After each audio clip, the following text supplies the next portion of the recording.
அஸ்ஸலாமு அலைக்கும். எல்லாம் நல்லா இருக்கீங்களா? இன்றைக்கி நம்ம சேனலில் இப்போ நம்ம பார்க்க போகிறது வத்தக்குழம்பு. அடிக்கிற மழைக்கு நம்ம சுட சுட சாதம் வச்சு வத்தக்குழம்பு ரெடி பண்ணோம். சூப்பராக வந்துச்சு. நீங்களும் இந்த மாதிரி மழை பெய்யும் போதெல்லாம் இது மாதிரி ரெடி பண்ணுங்கள். வத்தக்குழம்பு சூப்பராக இருக்கும். அதுக்கு தேவையான பொருட்கள்: மிளகு ஃபஸ்ட்டு மிளகு, சீரகம், பூண்டை நம்ம தனித்தனியாக வறுத்து எடுத்துக்கணும் ஒரு சட்டியில் போட்டு. வத்தல் வத்த குழம்புக்கு கத்திரிக்காய் வத்தை, மாங்காய் வத்தை, கொத்தவரங்காய் வத்தை எது வேணாலும் நீங்கள் சேர்த்துக்கலாம். இன்றைக்கி நான் கத்திரிக்காய் வத்தை சேர்க்கலை. கொத்தவரங்காய் வத்தலும் மாங்காய் வத்தலும் சேர்த்துருக்குறேன். தண்ணியில் போட்டு ஃபஸ்ட்டு ஊற வச்சுடுங்க. அலசிட்டு ஊற போட்டுருங்க. சீரகம், மிளகு, பூண்டு நம்ம வறுத்து எடுத்து தனியாக மிக்சியில் அரைச்சி கொண்டு வந்துடணும். ஒரு சட்டி வச்சு 2 கரண்டி எண்ணெய் ஊற்றிடுங்க. எண்ணெய் ஊற்றுனதில் வெந்தயம் போட்டு தாளிச்சுக்கிங்க.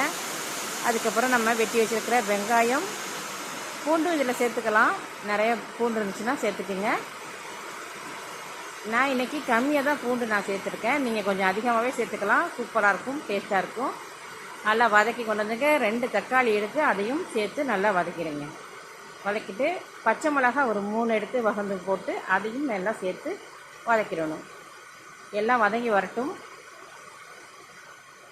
நல்லா வதங்கின பிறகு மிளகாத்தூள் 1/2 ஸ்பூன், மஞ்சள்தூள் 1/4 ஸ்பூன், 2ஐயும் வதக்கி விட்டுருங்க. அப்புறம் அரைச்சி வச்சுருக்கிற அந்த பொடியை 2 ஸ்பூன் போட்டுக்கிடுங்க.